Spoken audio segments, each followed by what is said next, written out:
Halo, berjumpa lagi di dunia novel. Kali ini kita akan melanjutkan cerita dari Shrouding the Heavens. Selamat menyaksikan. Bab 96, Kebencian Besar Terhadap Kehidupan. Yepan sangat tenang di hatinya, menyesuaikan diri dengan kondisi terbaiknya, dan siap menunjukkan pukulan tajam kapan saja. Buku emas bersinar dengan kecemerlangan aneh di lautan penderitaannya. Penatuhan mengira dia diberkati oleh surga, dan sangat bersemangat.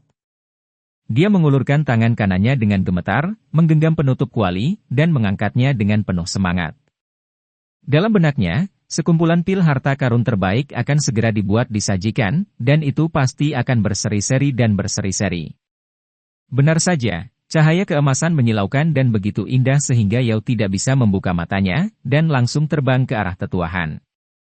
Awalnya, dia mengira bahwa pil harta karun itu adalah paranormal, dan dia keluar dari kuali obat secara otomatis, tetapi dalam sekejap, jiwanya mati, dan dia merasa seolah-olah dia langsung terlempar dari surga ke neraka. Di mana ada pil harta karun, itu jelas merupakan sepotong besi ilahi yang mempesona, dan dengan cepat disayat ke lehernya, dan duduk bersila di kuali obat perunggu adalah seorang pemuda tampan, utuh, dan belum dimurnikan menjadi pil sama sekali. Menatapnya sejenak. Tidak bagus.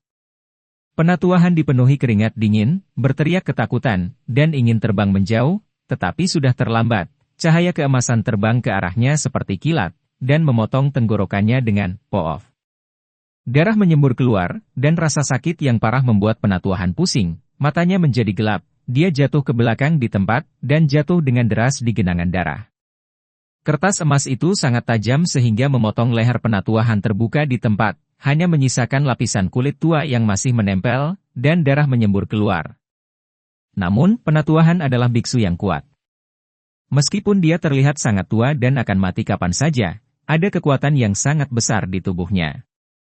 Meskipun lehernya dipotong, dia tidak langsung mati, dia mengulurkan tangan kanannya dan memegangi kepalanya, mencoba menyambungnya lagi. Pada saat yang sama, cahaya hijau dari lautan kepahitannya berkedip-kedip, memancarkan kecemerlangan yang mempesona, dan mata air ilahi menyembur keluar, memberinya vitalitas yang kuat. Pada saat yang sama, beberapa pedang kayu hijau melesat keluar dan terbang menuju Yepan. Hati Yepan sangat menakjubkan, alam yang berbeda tampaknya benar-benar dipisahkan oleh jurang alami, yang tidak dapat dilintasi sama sekali. Jika dia tidak berhati-hati dan sabar, dan melancarkan pukulan tajam ini di saat-saat terakhir, tidak akan ada harapan untuk membunuh tetuahan sama sekali. Dia gesit seperti Caeta, melompat, bersembunyi di balik tripod perunggu, mengendalikan buku emas cerah, dan menebas ke depan. Lagi pula, tetuahan menderita luka berat, dan hidup dan matinya tidak dapat diprediksi. Pedang kayu hijau masih bersinar terang ketika mereka bergegas keluar. Hendak jatuh. Dentang-dentang-dentang. Kertas emas lebih tajam dari besi dewa, dan kemegahan dewa yang cemerlang menyilaukan seperti matahari yang terik, seolah-olah terbakar, itu mencegat beberapa pedang kayu hijau dalam sekejap, berputar dan menebas mereka, mengirimkan semburan suara berdentang, potong mereka semua. Yepan tidak berani ceroboh, buku emas itu berubah menjadi pelangi ilahi, seperti bulan terang yang menembus langit yang gelap, meledakkan gelombang energi yang menakutkan, bergegas menuju perut penatuahan. Dalam kecemerlangan yang menyilaukan, darah terciprat, dan dengan poof, lautan kepahitan penatuahan langsung hancur, tubuhnya dikirim terbang di tempat, dan menabrak dinding ruang batu dengan keras, meninggalkan darah berbentuk manusia. Jejak perlahan geser ke bawah ke dasar dinding. Ribuan sinar keemasan, ribuan warna keberuntungan, buku emas berubah menjadi cahaya cemerlang, mengalir kembali ke tubuh Yepan. Penatuahan belum sepenuhnya mati, dia menekan kepalanya dengan erat dengan tangan kanannya untuk mencegahnya menggelinding dari lehernya. Dapat dibayangkan bahwa para biksu yang telah melampaui alam lautan kepahitan itu menakutkan, dan itu di luar jangkauan orang biasa. Yepan diam-diam menyeka keringat dinginnya. Jika dia tidak menahannya dengan tenang selama 7 hari dan tidak bertindak gegabah, mustahil untuk membunuh tetuahan. Pada saat ini, mata Han Chang menyemburkan api, dia tidak bisa menerima kenyataan ini. Dia tidak melihat pil harta karun terbaik, tetapi yang dia tunggu adalah sabit kematian, yang membuatnya tidak bisa dipercaya, dia tiba-tiba jatuh dari surga ke neraka, dan perasaan tidak nyaman ini membuatnya gila. Gu. Tenggorokan tetuahan berdarah, dan pada saat yang sama, sudut mulutnya berdarah, membuatnya sulit untuk berbicara, matanya terbuka lebar, dan dia menatap dia di mana. Kenapa? Pada akhirnya, penatuahan berjuang untuk mengucapkan beberapa kata yang tidak jelas, dia sepertinya tidak dapat menelan nafas terakhirnya, dan dia tidak ingin mati sia-sia. Apakah kamu benar-benar menganggapku sebagai monyet? Yepan tidak ceroboh, menatap penatuahan dengan sangat tenang, dan berkata, sayangnya, kamu tidak terlalu baik. Banyak darah meluap dari luka penatuahan, dan dia membuka mulutnya dengan susah payah, berkata, aku benci. Poof. Dia batuk darah, matanya penuh keengganan dan keputusasaan, dan ada kebencian besar hatinya semuanya sempurna pada awalnya, tetapi hasil akhirnya tapi itu sangat kejam sehingga dia tidak bisa menerimanya bahkan jika dia mati. Kamu benar-benar mengira aku kesemek yang lembut, dan kamu bisa mencubitnya sesukamu? Kamu benar-benar menggunakan aku sebagai obat ajaib untuk memperbaikinya. Orang jahat sepertimu pantas mendapatkan nasib seperti ini. Yepan berdiri tidak jauh dari sana, dengan kejam pukulan itu berkata, kamu tidak mati dianiaya sama sekali. Saya menahannya selama 7 hari 7 malam, dan pada saat terakhir saya menunjukkan pukulan yang menentukan ini. Jadilah orang baik di kehidupan Anda selanjutnya, jika tidak, Anda tidak akan mati dengan baik. Penatuahan sangat marah sehingga lehernya hampir patah, tetapi masih menolak untuk menelan nafas terakhirnya, dia terus memuntahkan darah dari mulutnya, menggertakkan giginya, tidak dapat berbicara dengan jelas, dan berkata, aku tidak ingin kamu, sialan. Ye. Fan menatap tetuahan dan memindahkan semua lemari obat dibuka, dan semburan aroma manis masuk ke lubang hidungnya. Dia mengeluarkan semua lusinan ramuan langka yang tidak lebih buruk dari Phoenix di Vinegres. Bang Zitua, saya dapat melihat bahwa Anda sangat pekerja keras dan telah bekerja keras sepanjang hidup Anda. Anda sebanding dengan seorang calo tua. Anda telah mengumpulkan begitu banyak ramuan langka yang orang biasa bahkan tidak berani memikirkannya. Sungguh mengagumkan. Di sini saya hanya bisa mengatakan, terima kasih Anda, saya menerimanya dengan senyuman. Kamu. Penatuahan sangat marah sehingga dia batuk darah, matanya memuntahkan api, dan jika dia bisa bergerak, dia berharap bisa menelannya. Kamu fan hidup. Jangan khawatir, aku tidak akan membiarkan kerja kerasmu sia-sia. Aku akan memanfaatkan harta alam dan duniawi yang langka ini dengan baik, dan berusaha memasuki alam musim semi kehidupan dalam 2 tahun. Sial. 3 kata ini keluar dari mulut tetuahan, yang pasti mengejutkan, tetapi itu benar-benar mengungkapkan kemarahannya yang terbesar. Tenang dan tenang ketika sesuatu terjadi. Peluang selalu disediakan untuk mereka yang siap. Dengan senyum tipis di sudut mulut Yepan, dia berkata dengan nada menggoda, orang dahulu jujur dan jangan menipuku. Ketika dia mendengar kata-kata, orang dahulu tulus dan tidak pernah menipu saya, penatuahan menjadi benar-benar gila, darah di mulutnya menyembur seperti mata air pegunungan, dan dia meludahkan beberapa kata terakhir, mengatakan, orang dahulu. Aku benci. Penatuahan sangat marah sehingga dia melepaskan tangan kanannya dengan lemah, tengkoraknya berguling ke bawah dengan keras, dan dia meninggal secara tak terduga. Matanya terbuka lebar, dan dia tidak bisa menahan kembali matanya. Temukan keluarga yang baik di kehidupanmu selanjutnya. Yepan mengucapkan kata-kata yang persis sama dengan penatuahan. Dapat dibayangkan bahwa keduanya memiliki suasana hati yang persis sama ketika mereka mengucapkan kata-kata ini, tetapi hasilnya sangat berbeda. Jika penatuahan mengetahuinya, dia akan memuntahkan 3 liter darah lagi dan berjuang untuk bangun.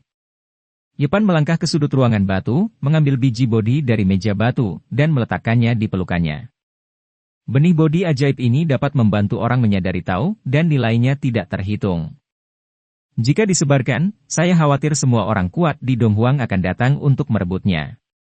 Selain itu, dapat diprediksi bahwa semakin kuat karakternya, semakin dia menghargai benih misterius ini, karena semakin sulit untuk berlatih mundur, dan setiap sentuhan dan kebangkitan adalah peluang besar yang tak terbayangkan. Ranah Yepan masih rendah sekarang, jadi sulit untuk memiliki pengalaman seperti itu. Saya tidak tahu betapa sulitnya bagi seorang biksu untuk mencerahkan Tao di tahap selanjutnya. Bab 97, Promosi ke Alam Takdir Musim Semi.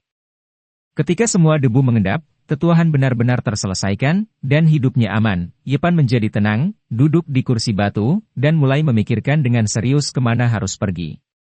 Para ksatria dari keluarga Jiang mengejarnya. Saat ini, dia tidak cukup kuat untuk bersaing dengan mereka.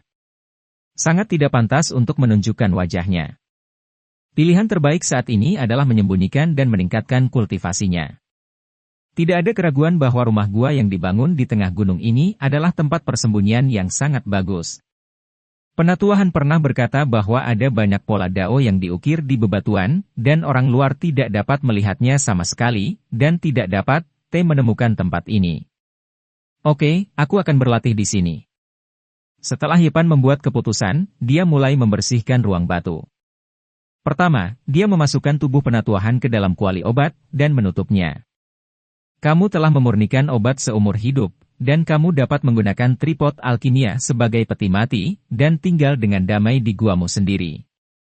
Gua ini sangat luas, seperti labirin. Yepan dengan hati-hati menandai beberapa hal, dan bergerak maju, membawa obat Ding datang ke bagian terdalam gunung, lalu menyegelnya di gua batu.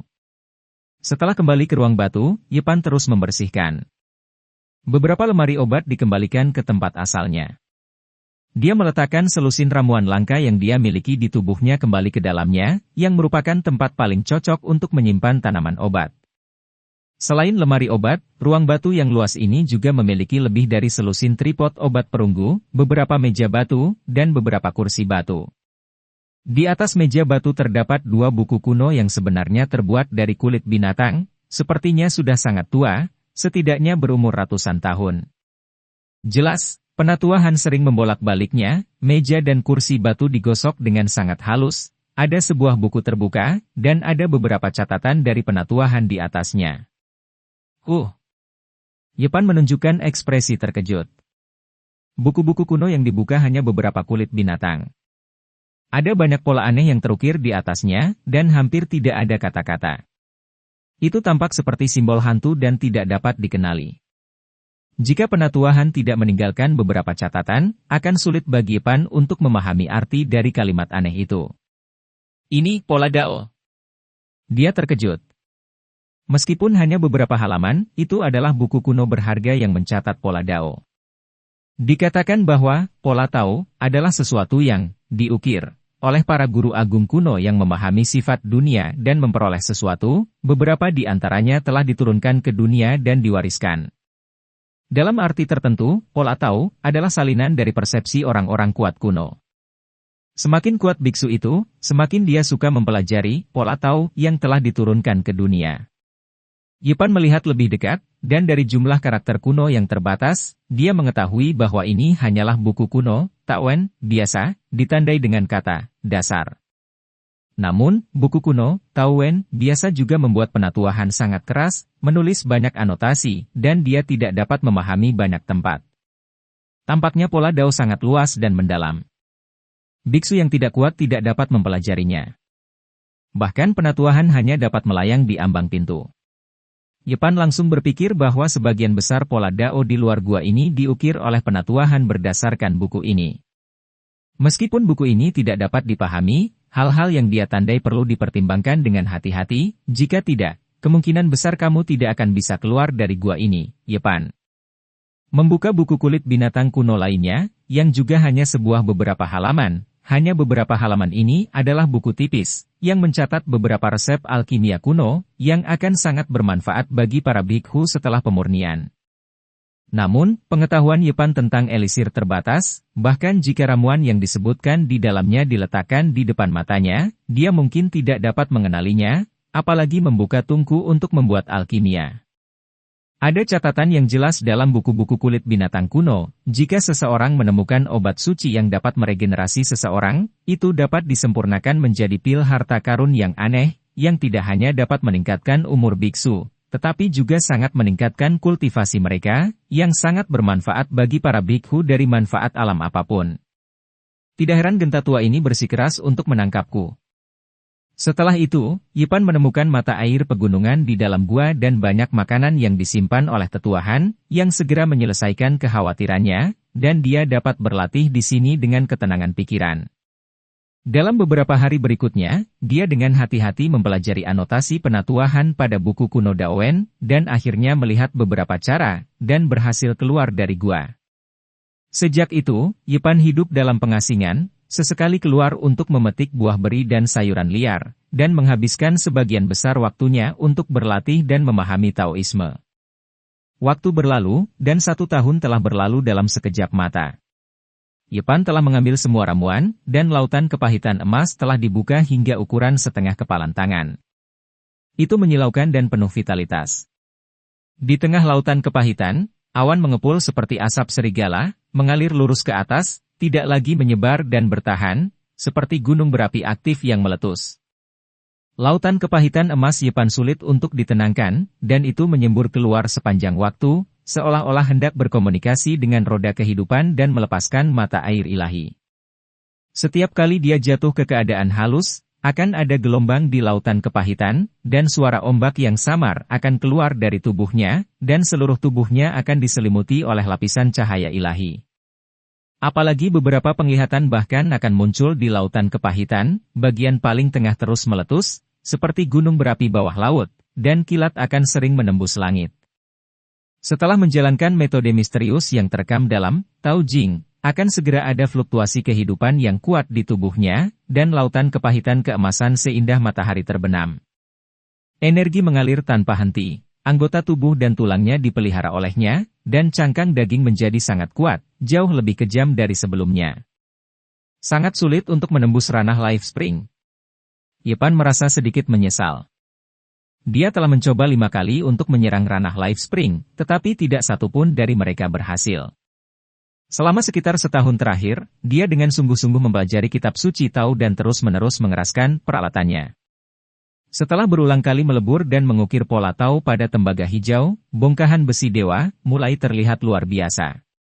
Dengan rasa yang sederhana dan alami. Setelah sekian lama, Yepan percaya bahwa para ksatria dari keluarga Jiang seharusnya sudah lama pergi, dan tidak mungkin mengejarnya terus-menerus. Pada hari ini, dia meninggalkan guanya dan mencoba mengendalikan kekuatan ilahi di pegunungan tandus. Di lautan penderitaan, ombak membumbung ke langit, dan cahaya ilahi yang menyala-nyala keluar dari tubuhnya, mengelilinginya, dan benar-benar membawanya 3 kaki di atas tanah dan terbang ke depan. Plop! Sayang sekali dia jatuh ke tanah setelah terbang hanya 30 meter jauhnya. Jika kamu tidak memasuki alam sumber kehidupan, sulit untuk terbang dalam waktu yang lama. Kamu membutuhkan sumber kekuatan ilahi untuk terbang ke langit dan melarikan diri dari bumi. Meskipun dia tidak bisa terburu-buru.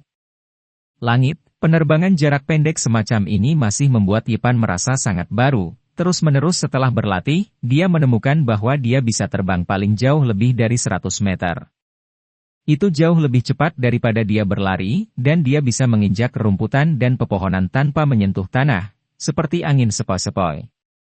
Yepan tidak ingin meninggalkan gua ini tanpa mencapai alam Life Spring. Dia merasa kekuatannya terlalu rendah dan berbahaya untuk keluar dan berjalan-jalan. Selain itu, Huosa di perut gunung juga dapat membantunya berlatih, meskipun energi spiritual khusus itu tidak begitu kuat, itu lebih baik daripada aliran yang terus-menerus. Aku harus pergi ke Gua Jiang untuk menemukan sumber itu. Meskipun dia merasa tidak cocok untuk perjalanan jauh, dia tetap pergi dari sini. Fisiknya terlalu istimewa, seperti jurang maut, yang membutuhkan banyak jiwa kekuatan dapat mempercepat latihan. Yepan mendengar dari pinggir jalan bahwa para ksatria dari keluarga Jiang telah pergi dan tidak akan menimbulkan ancaman baginya. Sekarang Yandi sangat damai. Ketika dia datang ke pegunungan di mana surga Gua Jiang berada, Yepan sangat berhati-hati untuk menghindari pertemuan dengan orang-orang dari sekte ini. Tidak lama kemudian, dia datang ke sungai dan terjun ke dalamnya. Setelah setengah seperempat jam, air memercik, dan Yepan melayang dari air, dengan sumber yang mengilap di tangannya. Untungnya, aku masih di sini. Awalnya, ketika dia datang ke sini, dia masih menabuh genderang di dalam hatinya, karena takut dibawa pergi oleh orang lain. Nyatanya, tempat ini sangat terpencil, kecuali ahli top surga Gua Jiang lewat di sini, jika tidak, orang lain tidak mungkin merasakan nafas, Yuan. Yepan tidak ingin tinggal di sini untuk waktu yang lama, jadi dia berjalan kembali ke jalan aslinya. Itu dia. Yepan tiba-tiba berhenti, dia melihat beberapa sosok muda, dan salah satunya adalah Li Xiaoman. Yepan tidak berhenti, dan pergi dengan cepat sampai dia menghilang ke pegunungan. Setengah bulan kemudian, di gua yang dibuka oleh tetuahan, terdengar suara gemuruh, dan kemudian tsunami besar bergema di langit, dan badai petir memekakkan telinga. Boom! Pada saat ini, nafas yang kuat meletus, dan seluruh gua bergetar. Yepan penuh energi, dan api keemasan menyala di luar tubuhnya. Cahaya ilahi di matanya bersinar terang, seperti dua sambaran petir yang ditembakkan, yang sangat terang di dalam gua. Yepan berdiri dan berdiri. Pada saat ini, dia memiliki aura yang lebih bermartabat. Nafas yang dilepaskan dari luar mengguncang seluruh bangunan dengan keras, dan retakan besar muncul satu demi satu. Akhirnya meledak ke alam mata air kehidupan. Dia berubah menjadi kilat keemasan dan bergegas keluar dari gua, dan kemudian pelangi yang berkobar menyelimutinya, dan dia perlahan naik ke udara. Pada saat ini, di tengah lautan kepahitan Yepan, mata air muncul, terhubung dengan roda kehidupan, dan mata air ilahi menggelegak, dikelilingi oleh kabut warna-warni yang berkabut. Bab 98, Satu senjata melanggar 10.000 hukum. Ini adalah pengalaman baru. Yepan berdiri di langit. Angin kencang bertiup pakaian dan mengeluarkan suara. Gunung, sungai, dan bumi semuanya ada di bawah kaki. Perasaan mengendalikan segalanya muncul di hati saya. Bidang pandangnya luas, dan itu adalah perasaan yang belum pernah terjadi sebelumnya. Dengan kekuatan sendiri, Anda dapat bergegas ke langit dan melihat ke bawah ke dunia tempat Anda dulu tinggal. Gunung dan sungai yang megah, tanah yang luas, semuanya ada di mata. Membuat orang merasa nyaman, dengan cita-cita luhur, segala sesuatu di dunia, setiap tumbuhan dan pohon, semuanya ada di lubuk hati mereka, membuat orang tanpa sadar membangkitkan rasa ambisi tinggi untuk menelan gunung dan sungai. Apakah ini alam musim semi takdir? Aku merasakan kekuatan yang kuat. Yepan berdiri tinggi di langit, daging dan darahnya bersih dan bersih, seluruh tubuhnya jernih, bersinar dengan sedikit kilau, seperti karya seni yang luar biasa, yang membuatnya terlahir kembali. Pada titik ini, dia akhirnya mengerti betapa besar celah yang ada di antara alam yang berbeda. Dagingnya sempurna dan hampir sempurna. Jika dia bertemu dengan seorang biksu di alam lautan kepahitan, dia merasa bisa memusnahkan pihak lain. Hanya dengan mengangkat tangannya, itu bukan kepercayaan buta, tetapi itu karena memang ada kekuatan yang tak ada habisnya dan kuat di dalam tubuh. Yepan mengendarai pelangi, melintasi langit dan bumi, pelangi yang cerah menembus langit, menghantam bumi seperti komet untuk beberapa saat, muncul dari laut seperti bulan yang cerah, dan naik ke langit seperti naga. Tidak sampai setengah jam kemudian dia benar-benar tenang, dia berdiri di puncak gunung, membiarkan angin bertiup di wajahnya, rambut hitamnya berkibar lembut, dan matanya seperti dua bintang, bersinar terang. Yepan diam, auranya yang kuat dan ganas tertahan, dan dia memiliki temperamen yang damai dan tenang. Dia tanpa cacat dan pakaiannya berkibar, seperti peri yang dibuang datang ke debu, halus dan anggun, memberi orang yang unik dan damai perasaan. Perasaan alami. Pada saat ini, di dalam tubuhnya, lautan kepahitan yang berukuran setengah kepalan tangan benar-benar tenang, tidak ada gunung berapi yang dahsyat, tidak ada ombak yang mengamuk, dan tidak ada lagi kekacauan. Lautan keemasan kepahitan sangat sunyi, tepat di tengahnya, ada mata air yang menggelegak, hembusan nafas kehidupan yang melimpah, itu adalah sumber kekuatan ilahi yang mengalir. Roda kehidupan yang tertutup lautan penderitaan dikomunikasikan, dan energi kehidupan tak berujung yang terkandung di dalamnya melonjak.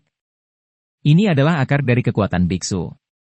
Sedikit riak dari mata air yang memproklamirkan diri beriak menuju laut yang pahit, berubah menjadi gelombang lembut, menambah rasa kelincahan dan alam, laut emas beriak, mata air ilahi menggelegak, keduanya digabungkan, kekuatan tidak ada habisnya, dan hidup penuh semangat. Pada saat ini, potongan tembaga hijau yang misterius mengubah posisinya dan dipasang di mata-mata air di dasar laut, terus-menerus menerima baptisan mata air ilahi kehidupan, sementara buku emas masih terjepit di tepinya. Tidak bisa mendekati mata-mata air ilahi. Kuali, yang ingin ditempa oleh Yepan sekarang hanya memiliki garis besar yang samar, masih belum terbentuk, bisa sebesar buah ceri, dan digantung di atas lautan kepahitan. Menurut akal sehat, masing-masing dari 4 alam kuhai, Mingkuan, Shen Qiao, dan pantai lainnya dapat mengorbankan semacam artefak, tetapi sekarang Yipan telah mencapai alam terbesar kedua, tetapi dia belum menyelesaikan sebuah kapal. Sehingga dia tidak bisa menahan cemberut, Ding, memang yang paling sulit untuk dikorbankan. Namun, dia tidak terlalu khawatir. Tercatat dengan jelas dalam Tao Jing, bahwa bejana, yang lebih misterius dan kompleks, semakin sulit untuk terbentuk. Mereka mengandung Tao dan alasan antara surga dan bumi. Menurut Tao Jing, satu jenis artefak dapat dikorbankan secara eksklusif. Artefak yang kuat dibentuk oleh kombinasi dari 4 alam. Artinya, jika ingin mendapatkan senjata terkuat, hanya satu jenis alat yang dikorbankan, bukan 4 jenis, seperti Kuhai, Mingguan, Shen Qiao, dan pantai lainnya. Inilah yang disebut senjata besar yang terlambat berkembang. Setelah berhasil, satu senjata dapat menembus semua metode, dan saya akan membunuh 100 bunga setelah mekar. Di seluruh tanah-tanah air timur, hanya ada beberapa kitab suci kuno yang mencatat metode rahasia mendalam untuk menempa bejana di 4 alam, dan biksu biasa tidak memiliki kesempatan untuk menyentuhnya. Namun, bahkan di antara tanah suci dan keluarga kuno terpencil yang memiliki kitab suci kuno ini, hanya sedikit murid mereka yang berani mengambil risiko seperti ini, karena peluang selalu berdampingan dengan risiko, dan jika mereka ingin mendapatkan lebih banyak, harga yang mereka bayar mungkin juga menjadi tak tertahankan. Menggunakan 4 alam untuk meredam alat, selama berabad-abad, sebagian besar orang telah gagal mencapai alat, menghabiskan waktu bertahun-tahun dengan sia-sia. Tanpa wadah sendiri, seseorang tidak dapat mengendalikan sesuatu yang hampir sama dengan orang yang tidak berguna. Oleh karena itu, beberapa murid dari Tanah Suci dan keluarga kuno yang jauh membuat pilihan seperti itu. Dalam keadaan laut yang pahit, Yipan tidak perlu membuat keputusan, dia hanya perlu berkonsentrasi pada tempering, kuali. Tapi sekarang dia telah menembus keadaan musim semi kehidupan, kapal itu belum dibentuk, jadi dia harus membuat keputusan. Meskipun penuh dengan kesulitan dan bahaya, dan saya mungkin tidak berhasil pada akhirnya, saya tidak punya jalan keluar. Saya memilih untuk mengorbankan Ding, karena saya ingin mendapatkan bejana terkuat, yang suatu hari nanti bisa melahirkan Tao dan alasan di dunia. Itu tidak bertentangan dengan pilihan saya untuk meredam alat dengan 4 alam, dan itu bisa dikatakan sangat konsisten. Saya tidak punya alasan untuk mundur, Yipan tidak khawatir orang lain memiliki lebih banyak alat, dan alatnya sendiri. Dalam keadaan sulit seperti itu, dia percaya pada pepatah dalam Tao Jing, bahwa satu senjata menghancurkan semua dharma, dan 100 bunga terbunuh setelahnya. Bungaku mekar. Saya harap senjata hebat itu akan menjadi kesalahan besar, bukan waktu yang terbuang seumur hidup. Setelah mencapai alam musim semi kehidupan, dia bisa terbang di langit. Yipan mulai mempertimbangkan untuk melakukan perjalanan ke tanah kuno dan terlarang, tetapi dia harus dipersiapkan dengan baik, jika tidak ada kemungkinan dimakamkan di sana. Dia tidak terburu-buru untuk bepergian, tetapi terus tinggal dan mengkonsolidasikan wilayahnya. Setelah terobosan dalam kultivasi, dia membutuhkan proses adaptasi. Pada periode waktu berikutnya, gua itu digali oleh Yipan dengan cara yang buruk. Untuk mendapatkan kekuatan spiritual Huosa, dia menggali jauh ke dalam tanah, hampir menyebabkan urat api meletus. Waktu berlalu, dan Yipan berlatih selama hampir 1 tahun, dan seluruh nadi api hampir mengering olehnya. Ranahnya benar-benar stabil, dan dia meningkat pesat, dan mata air dewa yang menggelegak menjadi lebih energik. Tentu saja, ini bukan pencapaian terbesar. Yang membuatnya paling puas dan bersemangat adalah bahwa embrio kasar dari Ding dikorbankan dan dibentuk. Dengan bantuan energi spiritual jahat api aneh, setelah puluhan miliar tahun marah, Yuan Ding berkaki 3 akhirnya selesai dan datang ke dunia ini. Tampaknya jika kamu ingin berhasil mengorbankan alat, kamu membutuhkan energi spiritual yang aneh. Tidak ada keraguan bahwa energi dari berbagai api dewa adalah yang paling efektif. Sama seperti melempar senjata pada kenyataannya, kamu harus dilebur oleh sumber api untuk meredam mereka. Hal yang sama berlaku untuk membuat kuali di dalam tubuh. Di atas lautan kepahitan Yepan, sebuah kuali kecil kira-kira seukuran ceri, dengan semua kemegahan dan kemegahan ilahi tertahan, terlihat sederhana dan alami. Pada tahun lalu, setelah puluhan miliar kali penempaan dan pengukiran ulang, pola Tao, pada tembaga hijau, tripod kecil telah memiliki atmosfer yang sangat luar biasa, memberi orang rasa Taoisme. Dengan pemikiran di benak Yepan, tripod itu keluar dari tubuh tanpa suara, dengan mudah menembus dinding batu dengan ketebalan lebih dari 10 meter, keluar dari gua, dan melayang di langit. Satu tripod, dua telinga, tiga kaki. Tao melahirkan satu, satu melahirkan dua, dua melahirkan tiga, tiga melahirkan semua hal mengandung yin dan memeluk yang. Bagus. Bagus. Bagus. Yepan sangat puas. Xiao Ding sederhana dan alami, biarkan dia memiliki perasaan bahwa Taoisme mengikuti alam, dan tampaknya, Tao, dan, alasan, antara langit dan bumi telah lahir, yang tampaknya misterius dan misterius. Saya menantikan saat ketika satu senjata menghancurkan semua mantra. Kuali kecil sudah menjadi senjata ampuh ketika pertama kali selesai, dapat diserang dan dipertahankan, dan tidak terkalahkan. Pola Tao, misterius di tembaga hijau memberinya kekuatan aneh, biarkan terus berubah. Yepan telah berada di dunia ini selama 3 tahun. Dia telah tinggal di Gua Lingsu selama setahun, dan berlatih di gua ini selama hampir 2 tahun. Tubuhnya telah berkembang pesat, mencapai sekitar 170 cm.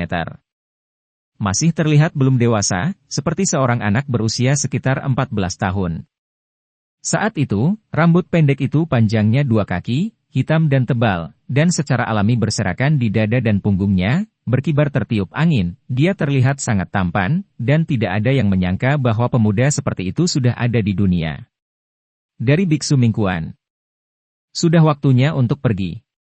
Yepan melirik kembali ke gua di belakangnya, lalu terbang di ketinggian rendah melawan hutan pegunungan, dan bergegas keluar dari gunung. Yepan menyeret sambar ke kota kecil. Setelah menukar beberapa koin, dia pertama-tama memilih setelan pakaian yang cocok untuk dirinya sendiri. Dalam 2 tahun terakhir, tubuhnya telah tumbuh banyak, dan pakaian aslinya telah lama usang dan dapat disebut compang-camping. Ketika dia memasuki kota, dia diarahkan. Untuk berkultivasi di dunia ini, hal pertama yang harus dilakukan adalah berbaur dengan dunia manusia. Yepan menemukan tempat makan dan memilih tempat duduk di dekat jendela.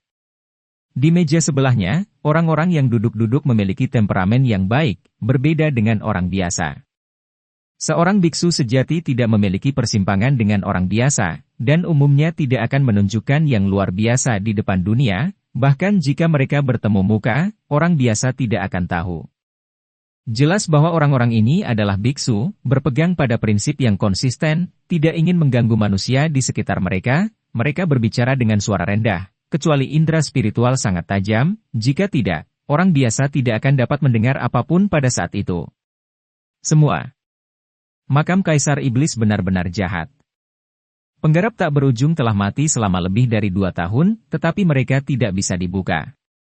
Tetapi tidak ada cara untuk membuka makam Yin itu sama sekali. Adalah bahwa pembangkit tenaga listrik yang tiada taranya memiliki keraguan dan tidak berani mengambil tindakan sesuka hati, karena makam Yin itu sangat jahat dan sudah dekat dengan paranormal. Harta, sebaliknya, bahkan jika ada gaida yang kuat yang dapat menyelesaikan situasi membunuh, itu tidak akan dapat memperbaiki makam Yin. Itu akan bergegas ke tanah kehancuran timur, seperti naga yang kembali ke laut, dan tidak akan ada jejak. Dikatakan sudah mati. Benarkah 3 orang penting terbunuh? Tentu saja benar. Dalam 2 tahun terakhir, banyak biksu telah terbunuh dan terluka, dan kolam yang dalam hampir dipenuhi dengan mayat. Nasib dipertaruhkan. Kamu fans sangat terkejut, dia tidak menyangka bahwa setelah 2 tahun, makam Kaisar Iblis belum dibuka, dan situasi pembunuhan di makam Yin merenggut nyawa banyak biksu. Dia mendengarkan dengan tenang sambil makan, tanpa kelainan sedikit pun, dan tidak ingin diperhatikan oleh para biksu itu. Gunung mayat di sekitar kolam yang dalam itu telah benar-benar berubah menjadi sebidang tanah ajaib. Hanya menonton dari kejauhan membuat orang merasa menyeramkan. Ada banyak kebencian di sana, dan setiap jengkal tanah berlumuran darah para biksu. Karena kolam yang dalam itu tidak pernah kembali dan telah menjadi gunung mayat dan lautan darah, mengapa ada banyak biksu yang bergegas maju dan pergi ke sana? Tidak baik, siapa yang mengabaikan hidup dan mati? Di sana. Pasti ada harta tak berujung yang terkubur di makam generasi Kaisar Agung Klan, ras manusia Desolate Timur saya, Menara Huang. Apakah itu menara legendaris yang ditinggalkan yang dapat membunuh makhluk abadi? Jatuh. Jika ini terus berlanjut, mungkin kamu tidak tahu, dikatakan bahwa bahkan orang-orang di Zhongzhou telah waspada. Tokoh misterius telah bergegas ke kehancuran timur. Mungkinkah mereka ingin merebut sebagian besar kehancuran timurku? Harta berharga, menara tandus? Mereka tidak berani dengan mudah menjadi musuh dengan seluruh hutan belantara timur. Begitu perang seperti itu pecah, sulit membayangkan berapa banyak orang yang akan mati. Dikatakan bahwa mereka tampaknya mencari harta karun di Zhongzhou. Tidak jauh. Pergi, jantung Yepan tiba-tiba berdebar, dan dia tahu tanpa berpikir bahwa pukulan besar di Zhongzhou pasti datang untuk tembaga hijau misterius itu. Bab 99, seperti kawanan. Yepan tidak terlalu khawatir. Blok tembaga hijau misterius itu diam di lautan penderitaannya. Sejauh ini tidak ada yang tahu tentang itu, dan tidak ada yang akan mengganggunya karenanya. Mungkin Zhongzhou akan bekerja sama dengan Dong Huang. Lagi pula, kedua belah pihak dapat kehilangan harta karun di kuburan gelap di bawah kolam yang dalam. Dikatakan bahwa menara tandus dapat membunuh yang abadi. Jika lahir, cukup untuk menahan makam Kaisar Iblis. Huang Pagoda ada di makam Kaisar Iblis. Jika Anda mengatakan ini, jika Anda benar-benar tersesat, Anda tidak akan pernah bisa menembus makam itu. Apa harta karun Zhongzhou, dan mengapa itu hilang? Di hutan belantara timur kita. Zhongzhou kuno dan misterius, dikatakan bahwa harta mereka ada bersama dunia, yang berada di luar tingkat pengetahuan kita. Tampaknya, apa yang hilang di hutan belantara timur adalah hanya sebuah fragmen, dan hampir tidak ada yang tahu apa itu. Berbicara sambil makan, Yepan mendapat banyak informasi berguna. Sudah lebih dari 2 tahun, dan reruntuhannya bisa digambarkan sebagai gunung mayat dan lautan darah. Aku benar-benar tidak tahu kapan akan ada hasilnya, dan berapa banyak orang yang akan mati. Pikirkanlah, kita praktisi biasa masih bebas, jika tidak, jika kita berada di antara sekte besar, mereka juga dapat dikirim ke sana. Selama mereka mendekati kolam yang dalam, mereka pasti akan mati. Tampaknya telah mendengarkan saran dari orang besar tertentu, dan mereka ingin melakukan pengorbanan darah dengan nyawa tanpa akhir untuk memaksa membuka kolam yang dalam. Saya memiliki firasat bahwa jika menara tandus tidak dibawa keluar, Wilderness Timur tidak akan pernah damai, dan ditakdirkan untuk menjadi tanah iblis berlumuran darah. Kaisar ras monster terlalu menakutkan. Saya khawatir hasil ini diprediksi saat itu. Keluarga kuno yang sepi bertekad untuk memenangkan pagoda yang sunyi, dan tidak mungkin untuk menyerah dengan tergesa-gesa. Yepan merasa sangat santai. Bukan sesuatu yang bisa dia dapatkan, balok tembaga hijau misterius sudah cukup. Yang harus dia pertimbangkan sekarang adalah bagaimana memasuki tanah terlarang kuno. Dia tidak akan pernah berpartisipasi dalam perburuan harta karun, dan bersembunyi sejauh mungkin. Saat dia hendak pergi, Yepan mendengar berita penting. Dia duduk dengan tenang dan duduk lagi. Beberapa tokoh penting di Tanah Suci dan keluarga kuno yang sunyi sedang sekarat. Dikatakan bahwa mereka berencana untuk menghancurkan daerah terlarang kuno. Musnah dalam abu, mereka binasa karena terlalu sombong dan ingin menyerang jurang maut dan mencapai titik terdalam. Kali ini, beberapa Tanah Suci dan keluarga kuno juga terpaksa melakukannya. Beberapa dari mereka sekarat, dan ingin mengumpulkan sihir obat di 9 gunung suci datang untuk menyelamatkan nyawa, bukan untuk memasuki jurang. Kurasa setiap orang yang masuk akan musnah. Dan zona terlarang kehidupan pasti lebih menakutkan daripada makam Kaisar Iblis. Itulah belum tentu benar. Sejak zaman dahulu, beberapa orang telah berhasil mengumpulkan obat suci. Tentu saja, tidak diketahui berapa harga yang mereka bayarkan. Tempat suci dan keluarga kuno yang terpencil itu memiliki warisan yang dalam. Karena mereka berniat mengumpulkan obat, mereka pasti akan melakukannya. Memiliki persiapan yang matang dan harapan untuk sukses. Ini masih sangat besar. Pergi ke sana. Itu tidak akan menjadi masalah besar. Mungkin kita harus menunggu sebentar waktu, sekarang adalah periode paling berbahaya di tanah terlarang kuno. Pada akhirnya, Yepan meninggalkan kota, mengingat kata-kata para pembudidaya biasa itu dalam pikirannya, dia merasa perlu memikirkannya dengan serius.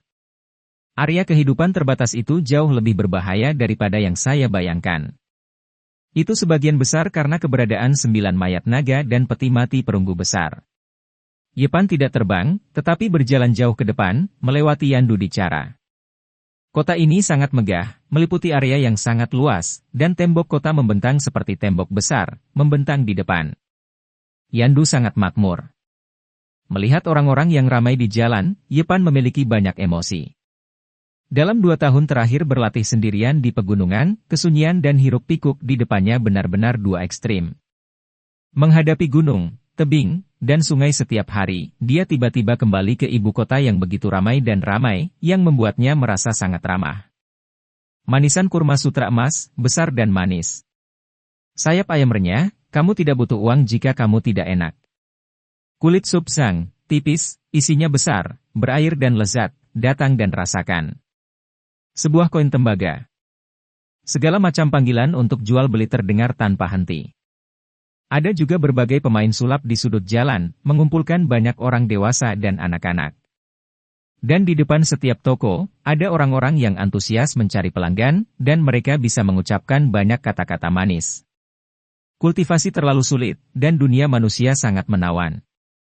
Yepan tidak bisa menahan perasaan sedikit emosional. Dia merasa semua ini sangat jelas dan ramah dibandingkan dengan latihan yang sulit. Kehidupan sederhana ini membuatnya sangat merindukannya. Namun, ia tidak dapat menggoyahkan fondasi praktiknya, karena ia ingin pulang ke tempat ia dilahirkan dan dibesarkan. Sudah 3 tahun sejak Yepan datang ke dunia ini, sekarang penebusan dosa telah berakhir dan dia telah kembali ke dunia manusia. Dia memiliki banyak pemikiran, dan dia pasti memikirkan segala sesuatu di kampung halamannya. Waktu bergegas, sudah 3 tahun, saya tidak tahu apa yang terjadi pada siswa lain. Yepan pertama kali memikirkan Pang Bo, dan sangat mengkhawatirkannya, lalu dia memikirkan Liu Yi, Zhang Ziling, Lin Jia, Wang Ziwen, You Yi dan lainnya. Mungkin, sebelum memasuki tanah terlarang kuno yang tandus, saya harus mengunjungi mantan teman sekelas saya. Dia ingin mengunjungi Liu Yi dan Zhang Ziling, setelah 3 tahun berpisah, dan ingin tahu bagaimana keadaan mereka sekarang. Kakak, aku lapar, tolong belikan aku roti untuk dimakan, putriku sangat lapar. Pada saat ini, Yepan menemukan seorang gadis kecil yang kotor dan menyedihkan mengedipkan matanya lebar-lebar. Menatapnya, pakaiannya robek, wajahnya dipenuhi noda, dan hanya matanya yang jernih. Yepan paling benci melihat situasi seperti ini, dia akan merasa pahit setiap saat. Dia membeli beberapa pangsit sup kukus dari toko roti isi kukus di dekatnya, membungkusnya dengan kertas minyak, menyerahkannya kepada gadis kecil yang malang itu, dan kemudian menaruhnya. Mereka di tubuhnya semua koin diambil dan dimasukkan ke dalam pelukannya sementara orang yang lewat tidak memperhatikan. Sampai dia menghilang ke jalan, gadis kecil itu masih linglung. Yepan berjalan keluar kota dan menemukan bahwa jarak ke Gua Yuding adalah yang paling dekat. Hanya lebih dari 400 mil jauhnya dia ingat bahwa Liu Yi telah menjadi murid sekte tersebut, jadi dia memutuskan untuk pergi ke sana terlebih dahulu untuk melihat-lihat. Negara bagian yang panjangnya 2000 mil dari utara ke selatan, dan panjang 3000 mil dari timur ke barat. Tanah terlarang kuno terletak di tengah negara, dikelilingi oleh pegunungan tak berujung. 6 sekte termasuk Gua Lingsu dan Gua Yuding adalah semua dikelilingi oleh bagian luar dari daerah primitif ini. Gua Yuding dikelilingi oleh sepotong gunung peri, dikelilingi oleh awan dan kabut, terlihat sangat halus dari kejauhan, seperti tanah murni di luar dunia. Ketika Yepan datang ke gerbang gunung, dia merasakan suasana alam dan kedamaian. Di sini ada puncak dan lembah hijau, mata air dan air terjun yang mengalir, tumbuh-tumbuhan yang subur, dan burung dan binatang buas, seperti dunia dalam lukisan. Di depan gerbang Tianshan Gua Yuding, ada binatang aneh yang menjaganya, tubuhnya seperti lembu, kepalanya seperti unicorn, dan panjang tubuhnya meter. Siapa kamu? Apa tujuan datang ke Gua Kualigioku? Pada saat ini, murid yang menjaga gerbang gunung juga menemukannya. Saya datang ke Gua Yuding untuk mengunjungi teman-teman. Ketika Yepan menyebut nama Liu Yi, murid yang menjaga gerbang gunung tiba-tiba banyak bersantai, dan berkata, tunggu sebentar, saya akan meminta seseorang untuk memberitahu Anda. 1/4 jam kemudian, Liu Yi tidak muncul, tetapi seorang pria muda dengan pelipis abu-abu berjalan. Ketika dia melihat Yepan, dia langsung berteriak, "Yepan, ini benar-benar kamu." Yepan tertegun, lalu menampilkan kegembiraan, dia berkata, "Jadi kamu juga berlatih di Gua Yuding." Orang yang datang adalah Zhang Wenchang, mantan teman sekelasnya. Apakah dia di sekolah atau setelah lulus, dia selalu biasa dan biasa, sifatnya membosankan, dan tidak banyak bicara. Ketika banyak orang berkumpul, mudah untuk melupakan keberadaannya. Yepan melangkah maju, tersenyum dan memukulnya, dan berkata, "Kamu telah mendapatkan kembali masa mudamu, selamat." Zhang Wenchang tersenyum kecut, dan berkata, "Hanya saja kulitku tidak lagi keriput. Lihat, aku masih memiliki 2 pelipis. Rushuang. Ini jauh lebih baik daripada saat kita berpisah. Saat itu, kamu kuno, tapi sekarang kamu terlihat seperti pria muda dengan rambut beruban yang berakar lebih awal. Masa kecil lagi." Zhang Wenchang, yang secara alami membosankan, juga belajar lelucon. Keduanya saling memandang dan tertawa, dan mereka benar-benar senang bertemu satu sama lain. Pada awalnya, 2 orang dipilih dari masing-masing 6 surga, dan Pangbo dibagi rata, kecuali Yepan. Zhang Wenchang dan Liu Yi dipilih oleh Gua Yuding, dan mereka telah berlatih di sini selama 3 tahun. Yi adalah kesayangan para tetua di sekte. Dia memiliki potensi besar. Dia telah menutup dirinya sekarang. Dikatakan bahwa dia sangat mungkin untuk dipromosikan ke ranah Fate Spring dalam waktu setengah tahun atau 1 tahun. Kecepatan kultivasi ini menakutkan. Kamu tidak buruk, lihat. Kamu terlihat sangat baik. Aku tidak bisa dibandingkan dengan Yi, aku hanya bakat menengah ke bawah di pintu, penampilanku bisa dikembalikan ke ini negara, itu karena permintaan Yi kepada penatua tertinggi. Zhang Wenchang memberitahu Ye. Fan memimpin ke Gua Yuding, bagian dalamnya sangat megah. Pegunungan peri yang hijau seperti zamrud, dengan sedikit kecemerlangan, dikelilingi oleh kabut peri, dan ada air terjun menjuntai, dan kuda-kuda putih berbentuk seperti bintang. Di banyak puncak gunung berkabut, beberapa istana dan menara dapat terlihat samar-samar, yang sangat halus dan memiliki pesona negeri dongeng. Dan yang paling mencengangkan adalah ada gunung seputih salju di tengah pegunungan, seluruh tubuhnya seperti batu giok, tidak ada sehelai rumput pun tumbuh, bersinar sedikit kilau, berbentuk seperti tripod bundar. Kami telah berpisah selama 3 tahun, dan hari ini kami harus mabuk. Zhang Wenchang terlihat sangat bersemangat dan bahagia. Apakah sekte kultivasi abadi Anda memiliki anggur dan daging? Ketika Yepan berada di Gua Lingsu, dia dan Pangbo adalah vegetarian setiap hari, dan hari-hari itu terasa seperti siksaan. Jangan khawatir, ada anggur dan daging. Sekarang saya telah resmi memulai jalan kultivasi, saya tidak perlu makan makanan vegetarian dan memurnikan hati saya seperti seorang murid pemula. Gua Jichaoldron sangat luas. Di depan hutan bunga persik, ada banyak bar kecil di sebelahnya, yang terlihat sangat puitis dan indah. Penggarap adalah manusia, dan mereka juga perlu santai, Zhang Wenchang menjelaskan sambil tersenyum, tentu saja, tidak mungkin minum anggur merah dan menikmati kekuatan seperti di dunia. Kita hanya bisa minum di sini dan mencicipi beberapa makanan lezat. Itu tidak buruk, Yepan mengangguk, dan berkata sambil tersenyum, jika tidak, saya benar-benar berpikir bahwa para biksu harus memotong semua emosi dan 6 keinginan. Keduanya menemukan toko anggur kecil. Dan duduk, dengan meja dari kayu pir 8 abadi dan kursi berkaki 4 dari kayu persik kelihatannya antik, diletakkan di pinggir jalan, menghadap ke hutan bunga persik, cukup artistik. Hal yang sama berlaku untuk restoran lain, dengan meja dan kursi yang diletakkan di luar di udara terbuka. Mereka memesan makanan dan anggur dan mulai minum satu sama lain. Ketika mereka datang ke dunia yang aneh ini dan melihat mantan teman sekelas mereka lagi, keduanya sangat emosional dan berbicara tanpa akhir. Ketika saya datang ke dunia yang aneh ini, saya tidak bisa tidur di malam hari untuk waktu yang lama. Saya ingin kembali ke mimpi saya. Saya merindukan orang tua dan teman-teman saya. Zhang Wenchang, yang secara alami membosankan, berbicara banyak hari ini, menunjukkan perasaannya yang sebenarnya, seolah-olah dia melihat kerabatnya secara umum. Ketidakpedulian Li Xiaoman, antusiasme Zhang Wenchang, dan perbandingan antara sisi depan dan belakang membuat Yepan sangat terharu. Mungkin, kita bisa kembali di masa depan, kata Yepan. Kembali, aku tidak memiliki fantasi semacam ini lagi. Zhang Wenchang menggelengkan kepalanya dengan getir, dan berkata, dalam 3 tahun terakhir, bagaimana kamu hidup? Apakah kamu tinggal di Gua Lingsu atau manusia fana? Dunia. Bagaimana saya mendengarnya? Pang Bo menghilang. Melihat teman sekelas lamanya, Yepan sangat ingin mengatakan yang sebenarnya, tetapi dia menahan diri, pengalamannya sangat rumit, dan apa yang dia katakan akan membawa masalah bagi mereka berdua, jadi dia hanya bisa menganggukkan kepalanya dan berkata, Pang Bo memang telah menghilang, dan saya sangat khawatir. Saya telah meninggalkan Gua Lingsu, dan sekarang saya berkeliling. Mereka akan menghadapi semua jenis kesengsaraan hidup dan mati. Kamu harus berhati-hati, lebih baik berlatih lebih banyak dan lebih sedikit keluar, Yepan mengingatkan. Zhang Wenchang mengangguk, dan kemudian berkata dengan senyum pahit, saya dapat melihat bahwa dimanapun saya berada, saya tidak akan pernah menonjol. Ini adalah kasus di masa lalu, dan masih demikian sekarang. Hidup saya hanya bisa biasa-biasa saja. Mungkin, suatu hari nanti saya akan pergi dari sini, pergi ke dunia orang biasa, membuka kedai minuman, dan menghabiskan sisa hidup saya dengan cara yang biasa-biasa saja. Jangan terlalu negatif. Ye. Fan terhibur. Kamu tidak tahu, dunia biksu sangat kejam.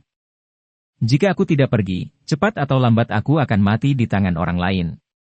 Saat itu, aku akan mati diam-diam, seperti ombak biasa di sungai. Tidak ada yang akan tahu, tidak ada yang akan menangis untukku, hanya aku yang tahu bahwa aku tidak lagi di dunia ini. Setelah mendengar ini, Yepan merasa tersentuh, dia belum benar-benar melangkah ke dunia biksu, dan sekarang sepertinya bahwa itu benar-benar kejam. Zhang Wenchang menghela nafas, saya mendengar bahwa Lin Jia, Yoi, Wang Ziwen, dan Li Xiaoman semuanya dihargai oleh guru mereka. Tampaknya beberapa orang dapat bersinar dimanapun mereka berada. Setelah banyak kejadian di masa lalu, dia berbicara tentang kesulitan saat ini pada akhirnya, Zhang Wenchang benar-benar mabuk, berbaring di atas meja dan menangis, berkata, saya benar-benar ingin kembali, saya tidak ingin tinggal di dunia yang aneh ini, saya pergi pada saat itu, istri saya hamil dan anak kami akan segera lahir. Ketika dia sangat membutuhkan saya menghilang dan datang ke sini. Dia tidak bisa menahan diri, menangis dengan sedihnya seperti anak kecil. Aku benar-benar ingin kembali. Anakku seharusnya berusia 3 tahun sekarang. Aku ingin melihatnya, memeluknya, dan menciumnya.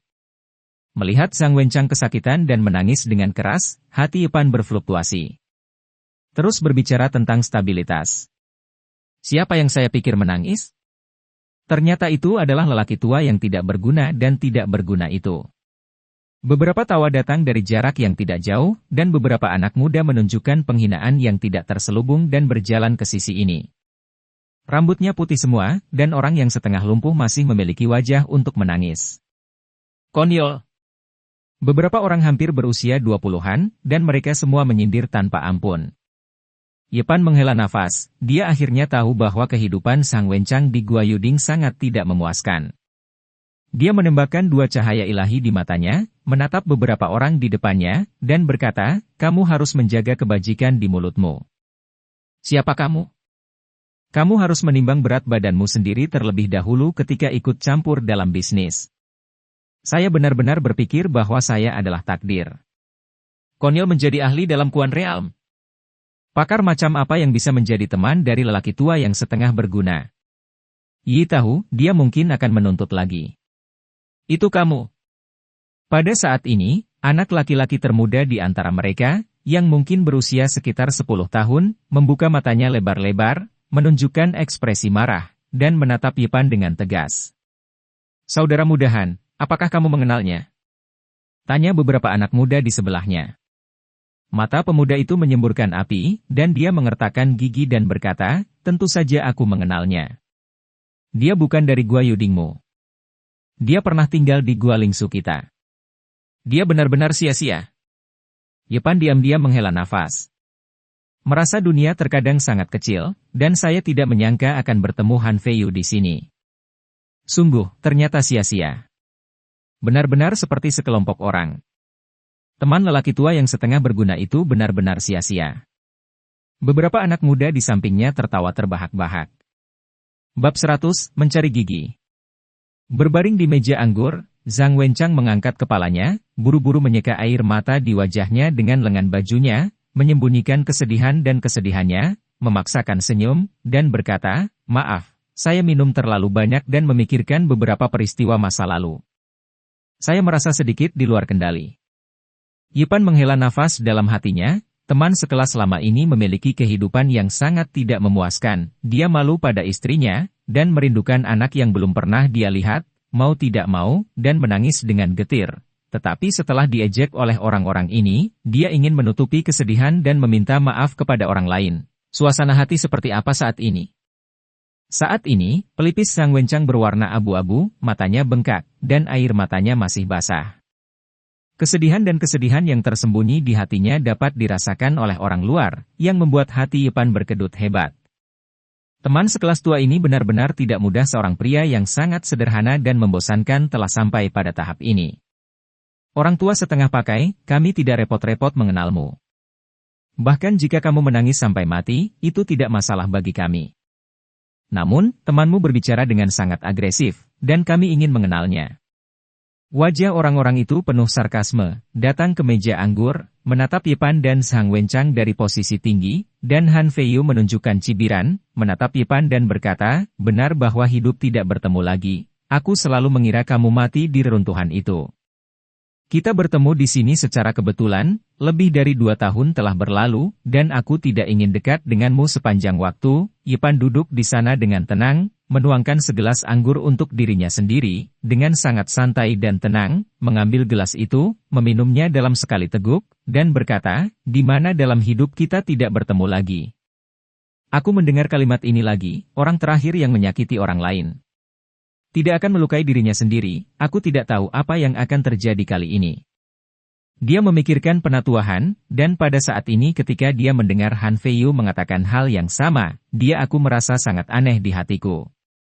"Kamu sangat tenang, jangan berpura-pura tenang, tidak ada yang bisa menyelamatkanmu hari ini, aku akan mengulitimu hidup-hidup." Karena itu, alis Han Feiyu berdiri terbalik, matanya menakutkan, dan wajahnya terlihat sangat ganas. Dia tidak bisa melupakan adegan dipukuli dengan kejam, seperti duri yang menancap di hatinya sepanjang waktu. "Saudara mudahan, apakah dia memiliki dendam terhadapmu? Serahkan pada kami, pukul saja dia sampai cacat, jadi tidak perlu khawatir tentang itu di sini. Dia tidak menyinggung saudara mudahan, kita tidak bisa membiarkannya pergi, dia." Beberapa orang mencibir dan hendak melakukannya. Zhang Wenchang berdiri dengan tergesa-gesa, dan berkata, "Kakak dan adik senior, jangan lakukan ini, dia hanya orang biasa. Jangan main-main. Lakukan di sini." Dengan ekspresi jijik, dia sangat tidak sabar, dan mendorong Zhang Wenchang dengan terhuyung-huyung, hampir jatuh. "Ketika Anda pertama kali memulai, Tetua M. Ayun menganggap Anda sebagai harta. Apa yang terjadi? Itu hanya kebetulan untuk menyingkirkan lautan penderitaan terlebih dahulu. Apa gunanya? Setelah sekian lama, Anda akan benar-benar dipukul mundur ke bentuk aslimu. Ini menghalangi, jika bukan karena Liu Yi melindungimu di mana-mana." "Hei!" Orang yang berbicara mencibir, meskipun dia tidak mengatakan sisanya, semua orang tahu apa maksudnya. "Teman-teman, saya tidak mampu memberi kompensasi kepada Anda. Jika Anda tidak puas, datanglah kepada saya dan jangan mempersulit teman saya." Zhang Wenchang mengulurkan tangannya untuk menghentikan beberapa orang, dan menghalangi Yipan di belakangnya. "Orang tua setengah pakai, kamu benar-benar mengira kamu adalah seseorang, pikirkanlah, apa kamu?" Salah satu dari mereka sangat tidak puas, memandangnya dengan jijik, mendorongnya dengan keras, dan berteriak, "Minggir!" Yipan mendukung Zhang Wenchang, melirik ke beberapa orang, dan berkata, "Kamu siapa? Maafkan aku, temanku hanyalah manusia biasa." Jangan khawatir berhenti, meraih kerah Zhang Wenchang, dan berkata, "Apakah menurutmu Liu Yi dapat mendukungmu? Jika kamu tidak ingin mati, pergilah. Biarkan dia pergi." Yipan masih duduk di sana, tanpa bangun, mengambil segelas anggur, dan menuangkannya langsung ke wajah orang itu. "Kamu mencari kematian?" Pria yang memimpin tampak sangat murung, mendorong Zhang Wenchang keluar, dan menampar wajah Yipan. Yepan duduk di sana tanpa bergerak, mengulurkan tangannya untuk meraih tamparan yang diayunkan, memutarnya dengan keras, dan terdengar klik yang keras, langsung mematahkan pergelangan tangannya, mengubahnya menjadi bentuk kail. Kemudian dia mengangkat tangannya, menampar wajah pria itu, dan menamparnya dengan keras. Tamparan adalah tamparan yang sangat keras, dan terlihat jelas bahwa wajahnya berubah bentuk, lalu giginya rontok, darah menyembur keluar, dan seluruh orang itu terbang terbalik seperti boneka 7 atau 8 meter jauhnya, dan jatuh berat di tanah. Tidak ada yang mengharapkan hasil seperti itu. Pria itu berjuang beberapa kali di tanah, tetapi dia tidak bisa bangun. Telinganya berdenging, pikirannya pusing, kepalanya hampir pecah, dan dia berteriak, "Bunuh dia!" Han Feiyu mengenal Yepan lebih baik, segera mundur, dan mengingatkan yang lain, "Hati-hati, limbah ini memiliki fisik khusus dan kekuatan tak terbatas, jangan ditangkap olehnya. Serang dia dari kejauhan, langsung korbankan senjatamu, dan tebas dia menjadi pasta daging."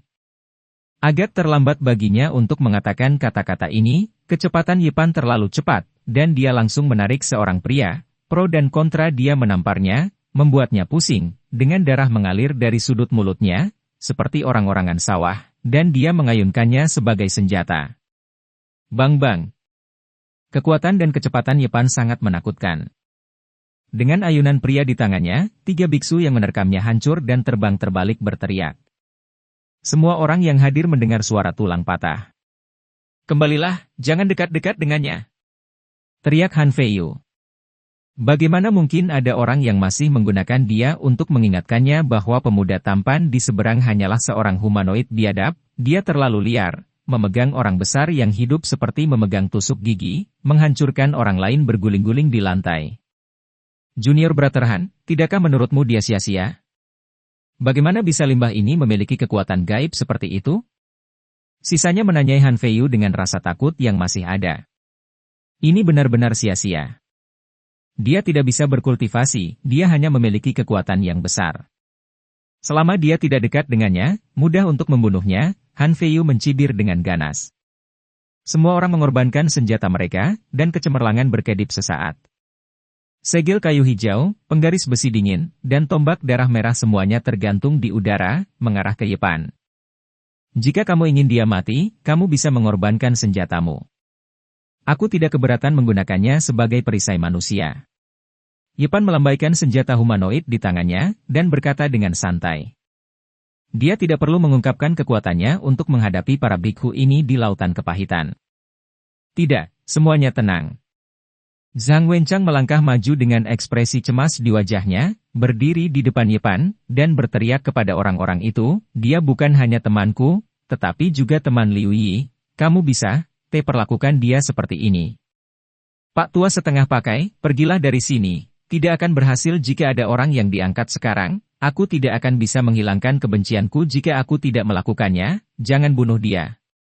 Pria yang ditampar oleh Yepan lebih dulu, mencengkeram pipinya yang bengkak. Dia memanjat, dengan cahaya dingin di matanya, dan berkata, "Apakah Liu Yi luar biasa?